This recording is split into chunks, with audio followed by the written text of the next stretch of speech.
ரூ. 5000 மகளிர் தொகை கிடைத்தது. அது சாதகமா பாதகமா? 28 மாதம் அதான் காத்திருந்த ஆரம்ப தொடக்கத்தில் 28 மாதத்துடைய நிதி எங்க? ஏன் அதை போடலை? அதை போடுங்க. ஏன் அதை போட மாட்டீங்க? தேடுதல் வரவும் பதட்டத்தில் பயத்தில் இப்படி பண்ணுறீங்களா? இந்த திட்டத்தை முடக்காலத பொழுதே நீங்கள் எதுக்கு முந்திரி கோட்டத்தனமாக போட்டீங்க? அப்படி இப்படி என்று பல்வேறு விமர்சனங்களை முன் வச்சுட்டு வர்றாங்க. விஜய் அவர்கள் குறித்து நயினார் நாகேந்திரன் அவர்கள் பேசிய பேச்சு தற்பொழுது சர்ச்சையை ஏற்படுத்தியிருக்கிறது. நீங்கள் வீட்டை விட்டு முதல்ல வெளியே வாங்க, த்ரிஷா கிட்ட இருந்து வெளியே வாங்க, குடும்பத்தோடு நல்ல உறவு வைத்துக் கொள்ளணும் அப்படின்னு சொல்லிட்டு அந்த விஷயத்தை பேசுகிறாங்க. இப்போ விஜயோடைய பேச்சு பாஜகவை சாஃப்ட் கார்னரில் தான் ஹேண்டில் பண்ணுச்சு அப்படி தான் சொல்லணும். ஆனால் அவர் பேசிய பேச்சுக்கு பிறகு இங்கே எதிரொலித்தது என்ன? திமுக காங்கிரஸ் கூட்டணி முறிவடைகிறதா? காங்கிரஸ் வெளியேறினால் திமுகவுக்கு எந்த அளவுக்கு ஒரு சேதாரமாக இருக்கும்? திமுக காங்கிரஸ் கூட்டணி முறிவடைந்தால் யாருக்கு லாபம், யாருக்கு நஷ்டம்? உங்க toilet cleaner bison toilet cleaner குவாலிட்டியை விட பெட்டர்னு நிரூபிச்சா உங்க மொத்த பணமும் ரீஃபண்ட். பைசன் டாய்லெட் கிளீனர் இப்போது ரூபாயில். மக்களே, அன்பு வணக்கம். தமிழக தேர்தல் களம் சூடுபிடிக்க தொடங்கியிருக்கிறது. தேர்தல் வர இருக்கும் இந்த நாளில் ஒரு கட்சியும் தன்னை டாக்கில் வச்சுக்கணும், தாம ஹைலைட்டில் இருக்கணும் அப்படிங்கிறதுக்காகவே அரசியல் செய்கிறாங்களோ இல்லையோ எதையோ ஒன்று செஞ்சிட்றாங்க. ஒரு கட்சியும் தற்பொழுது விமர்சனத்தையும் வாங்கிட்டு வர்றாங்க. ஒரு கட்சியும் ஒரு கூர்மையான அடுத்த 65 நாட்கள் 70 நாட்களை நோக்கி பயணிக்க தொடங்கியிருக்கிறாங்க. முதலில் இன்றைய அரசியல் களத்தில் மிக பேசுபொருளாக மாறக்கூடிய 4 விஷயங்கள், அதை பற்றி நம்ம இந்த வீடியோவில் பேச போகிறோம். ரூ. 5000 மகளிர் தொகை கிடைத்தது. அது சாதகமா பாதகமா? எவ்வளவு விமர்சனங்கள். அதே நேரத்தில் தாவேகா தலைவர் விஜய் அவர்கள் சேலத்தில் நேற்று பேசிய பேச்சு தேவையா தேவையில்லாததா அப்படிங்கிற ஒன்று. விஜய் அவர்கள் குறித்து நயினார் நாகேந்திரன் அவர்கள் பேசிய பேச்சு தற்பொழுது சர்ச்சையை ஏற்படுத்தியிருக்கிறது. 4வதாக மிக முக்கியமாக எம்பி மாணிக்க தாகூர் அவர்கள் திமுகவை நேரடியாக வம்புக்கு இழுக்க தொடங்கியிருக்கிறார். ஸோ திமுக காங்கிரஸ் கூட்டணி முறிவடைகிறது அல்லது காங்கிரஸ் நிர்வாகிகள் இதிலேருந்து வெளியேறுறாங்க, ஒரு செட் ஆஃப் பீப்புள் வந்து வெளியேறுறாங்களா அப்படிங்கிற பல்வேறு கேள்விகள் போகிறது. ஸோ இதுதான் ஒருத்தருமே தன்னை ஹைலைட்டில் வச்சுக்கிறாங்க, லைம் லைட்டில் வச்சுக்கிறாங்க, ஒரு கட்சியும் டாக்கா மாறுது அப்படிங்கிற செய்தியை நான் பேசினேன். முதல்ல அந்த ரூ. 5000 உரிமை தொகை எல்லாருக்கும் தெரிஞ்சது தான். இப்போ நேற்று காலையிலேயே அனைவருக்கும் வந்து அந்த 1.31 கோடி, அதாவது 1,31,00,000 உரிமை தொகை, பெண்களுக்கான உரிமை தொகை ரூ. 5000 வந்து விழுந்துருச்சு. 3 மாத தொகை, கோடை சிறப்பு தொகை 2000 சேர்த்து 5000 விழுந்துருச்சு. இப்போ இதை எதிர்கட்சிகள் எப்படி கையில் எடுக்கிறாங்க அப்படின்னா, 28 மாதம் அதான் காத்திருந்த ஆரம்ப தொடக்கத்தில் 28 மாதத்துடைய நிதி எங்கே? ஏன் அதை போடலை? அதை போடுங்க. ஏன் அதை போட மாட்டீங்க? தேடுதல் வரவும் பதட்டத்தில் பயத்தில் இப்படி பண்ணுறீங்களா? இந்த திட்டத்தை முடக்காலத பொழுதே நீங்கள் எதுக்கு முந்திரி கோட்டத்தனமாக போட்டீங்க? அப்படி இப்படி என்று பல்வேறு விமர்சனங்களை முன் வச்சுட்டு வர்றாங்க. அதாவது அனைத்து குடும்பத்தரசிகளுக்குங்கிறது இப்போ எலிஜிபிளானவங்களுக்கு மட்டும், இப்போ விடுபட்ட குடும்பத்தரசிகளை வஞ்சிச்சிட்டிங்க ஆல்ரெடி, இந்த மீதி 28 மாதத்துடைய பணம் தர மாட்டிங்களா அப்படிங்கிற கேள்விகளையும், ஏன் கோடை சிறப்பு தொகுப்பு இப்போ தான் வந்துச்சா, இதற்கு முன்னாடி கோடை சிறப்பு தொகுப்பு வரலையா அப்படிங்கிற பல்வேறு விஷயங்கள், அடுக்கடுக்கான கேள்விகள் மூலம் இந்த ரூ. 5000 வந்து செலுத்தப்பட்டதற்கு பின்னணியில் இருக்கக்கூடிய விமர்சனங்களை வரிசையாக வச்சுக்கிட்டு இருக்கிறாங்க. நேற்றைய தினமே அந்த ரூ. 5000, அதாவது பாஜக ஒரு பிளான் செய்கிறாங்க, அதை முன்பே முறியடித்து 5000 போட்டுடணும் அப்படின்னு திமுக செய்த அந்த செயலுக்கு இவ்வாறெல்லாம் எதிர்கட்சிகள் வர்றாங்க. பட் இந்த விஷயம் இது வந்து நேற்று சூடு பிடிச்சி போயிட்டுருக்கிறது. அதே நேரத்தில் விஜய் அவர்கள் சேலத்தில் பேசுகிறாரு. சேலத்தில் பேசிய விஜய் அவர்கள் எல்லாத்தையும் சீன்றார். திமுகவை சீன்றாரு, அதிமுகவை சீன்றாரு, பாஜகவை பெரிதளவில் சீண்டலை. இப்போ விஜயுடைய பேச்சு பாஜகவை சாஃப்ட் கார்னரில் தான் ஹேண்டில் பண்ணுச்சு அப்படி தான் சொல்லணும். ஆனால் அவர் பேசிய பேச்சுக்கு பிறகு இங்கே எதிரொலித்தது என்ன? விஜய் அவர்கள் பெரிதளவில் அரசியல் பேசலை அப்படிங்கிற வழக்கம் போல் இருக்கக்கூடிய கேள்விகள். விஜய் அவர்கள் நேற்று பேசிய பேச்சு போதுமானது அப்படிங்கிற ஒரு இப்படி பல்வேறு காரணங்கள் வந்தாலும் விஜய் அவர்கள் பேசி முடித்ததற்கு பிறகு அது சார்ந்து கேள்விகள் கேட்கப்படுது. இப்போ விஜய் அவர்கள் சொல்கிறாரு, அதாவது அண்ணா ஆரம்பித்த கட்சி இன்னைக்கு ஸ்டாலின் அவர்களிடம் இருக்கிறது, அதிமுக கட்சி எடப்பாடி கிட்ட இருக்கிறது, சொந்தமாக ஒரு கட்சி ஆரம்பித்து 1% வாக்கு வாங்குங்க அப்படிங்கிற ஒரு சேலஞ்சு சொல்கிறாரு, தானாக வந்திருக்கேன் அப்படின்னு சொல்கிறாரு. இதெல்லாம் முன்னிறுத்தி கேள்விகள் வைக்கும் பொழுது நயினார் நாகேந்திரன் சொன்ன வார்த்தைகள் தான் தற்பொழுது அரசியல் களத்தில் மிக பெரிதளவில் பேசுபொருளாக மாறி இருக்கிறது.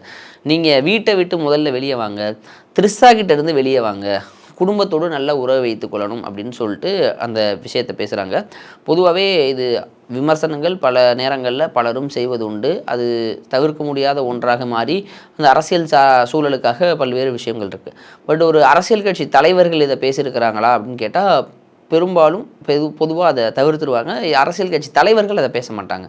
கீழே இருக்கிற நிர்வாகிகள் கூட யாரோ பேசினாலும் பேசுவாங்க, அரசியல் கட்சி தலைவர்கள் பேச மாட்டாங்க. நயினார் நாகேந்திரனும் அது போன்ற ஒரு கேரக்டர் கிடையாது. ஒரு சாஃப்டான ஒரு பொலிட்டீஷியன் தான்.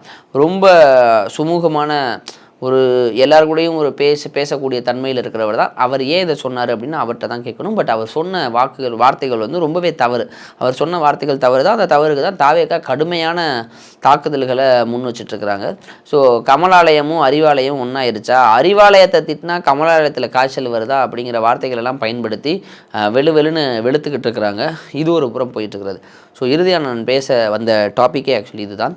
திமுக காங்கிரஸ் கூட்டணி முறிவடைகிறதா? காங்கிரஸ் வெளியேறினால் திமுகவுக்கு எந்த அளவுக்கு ஒரு சேதாரமாக இருக்கும்? திமுகவுடைய பேரில் தான் காங்கிரஸ் தமிழகத்தில் வாழ்கிறதா, அல்லது காங்கிரஸுக்குன்னு ஒரு வாக்கு வங்கி இன்னும் இருக்குது அப்படின்னு நினைக்கிறீங்களா? முதல்ல இது சார்ந்த விஷயங்களை உங்களோட ஒப்பீனியனுக்கே விடுறேன். நீங்கள் சொல்லுங்கள். திமுக காங்கிரஸ் கூட்டணி முறிவடைந்தால் யாருக்கு லாபம், யாருக்கு நஷ்டம் அப்படிங்கிறத சொல்லுங்கள். ஸோ இப்போ என்ன பிரச்சனை அப்படிங்கிறது, இந்த ஆட்சியில் பங்கு அதிகாரத்தில் பங்குங்கிறத விஜய் அவர்கள் சொன்னதுலேருந்தே அது ஒரு விஷயம் பற்றி எறிகிறது. காங்கிரஸில் இருக்கக்கூடிய பல நிர்வாகிகள் திமுகவுக்கு எதிராக குரல்களை வச்சுக்கிட்டு இருக்கிறாங்க. திமுக கொடுத்த தயவால் தான் இன்று காங்கிரஸ் எந்த அளவுக்கு தேசிய அளவில் ஒரு கவனம் பெற்ற கட்சி, அதுக்கு திமுக எந்த அளவுக்கு ஒரு சப்போர்ட்டிவாக இருக்கிறாங்க. எல்லாரும் அரசியல் அறிந்தவர்கள் தான், அதில் எந்த ஒரு மாறுபட்ட கருத்தும் கிடையாது. ஆனால் இன்றைக்கி ஏன் இதை சொல்லும்பொழுது இப்போ எம்பி மாணிக்க தாக்கூர் தொடர்ந்து இப்போ அவர் ஏன் பேசுகிறாரு, அவரோட குரலாக பேசுகிறாரா அப்படின்னா இல்லை, நிச்சயமாக அவர் காங்கிரஸோடைய குரலாகத்தான் பேசுகிறாரு. இப்போ காங்கிரஸ் கட்சி இன்னும் அவர் மேலே நடவடிக்கை எடுக்கல, அப்போ அவர் காங்கிரஸோட ஒப்பீனியனில் தான் பேசுகிறார். இப்போ காங்கிரஸ் கட்சி இதெல்லாம் விரும்புதா அப்படிங்கிற கேள்விகள் தொடர்ந்து இருந்துகிட்டு தான் இருந்துச்சு. பட் இந்த முறை என்னென்னா, அமைச்சர் ராஜகண்ணப்பன் அவர்கள் என்ன சொல்லிட்டாரு, திமுக 170 தொகுதிகளில் குறைந்தது போட்டுக்கிட்டு 160 வெற்றி பெறும் அப்படின்னு சொல்லிட்டார். இப்போ அதில் மேற்கோள் காட்டி என்ன சொல்கிறாரு, கடந்த 2021 தேர்தலில் 173 தொகுதியில் நீங்கள் 173 தொகுதியில் போட்டிட்டீங்க, 133 ஜெயிச்சிங்க, நீங்கள் தோல்வி பெற்ற இடங்களைத்தான் நாங்கள் கேட்கின்றோம் அப்படின்னு குறிப்பிடுறாங்க. அதாவது காங்கிரஸ் கட்சி 40 சீட்டுகளை எதிர்பார்க்கறது அப்படிங்கிறதான் விஷயம். இப்போ அந்த 40 சீட்டுகளை கேட்டு தான் அந்த சண்டை.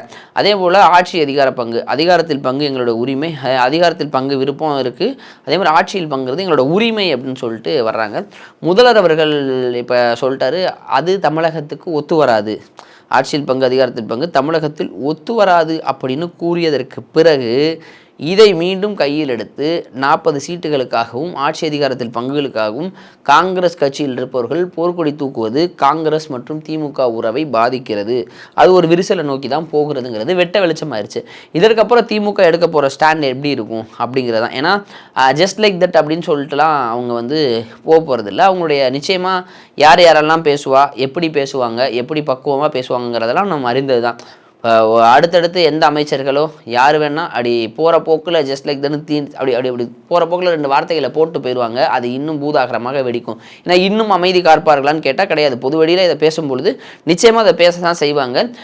திமுக காங்கிரஸ் சென்றாலும் பரவாயில்லை என்ற மனநிலைக்கு கூட வர தயங்க மாட்டார்கள் அப்படிங்கிறது உண்மைதான். ஆனால் காங்கிரஸுக்கு திமுகவுடைய தயவு தேவைப்படுது. அப்போ அதை போவாங்களான்னு கேட்டால் நிச்சயம் போக மாட்டாங்க. ஆனால் ஒரு குழு தொடர்ந்து அதை சொல்லுது, இப்போ காங்கிரஸ் மேலிட அதை அனுமதிக்குது அப்படின்னா அங்கே தான் பிரச்சனை இருக்குது. ஸோ இப்போ காங்கிரஸ் திமுகவிலிருந்து வெளியேற போகிறதா அப்படிங்கிறது கேள்வியாக மாதிரி இருக்குது. வெளியேறினால் காங்கிரஸுக்கு என்ன லாபம் இருக்குது? ஒரு லாபமும் இல்லையே. தாவேக்காவோட சென்று ஆட்சியை பிடிக்கிற அளவுக்கு ஒரு பெரிய பலமாக இருக்கா தாவேக்கானா? ஒரு பெரிய இம்பேக்டை ஏற்படுத்த முடியும், ஆட்சியை பிடிக்க முடியுமா அப்படின்னு கேட்டால் கிடையாது. அப்படிங்கும்போது எதற்காக காங்கிரஸ் போகுது அப்படிங்கிற பல்வேறு குழப்பங்கள் இருக்கு இல்லையா? அந்த குழப்பங்கள் மத்தியில் இல்லை காங்கிரஸ் பிரியலை, காங்கிரஸில் இருக்க ஒரு குரூப் ஆஃப் எம்பிக்களோட ஒரு தலைமை வந்து பிரிந்து தாவேக்காவுடன் போகிறது அப்படின்னு ஒரு செய்தி வருது. இப்போ எது உண்மை அப்படிங்கிறது ஒரு நாட்களில் தெரியும். ஐ திங்க் பிப்ரவரி கடைசி வாரங்களில் திமுக கூட்டணி பேச்சுவார்த்தையை தொடங்க இருக்கிறாங்க.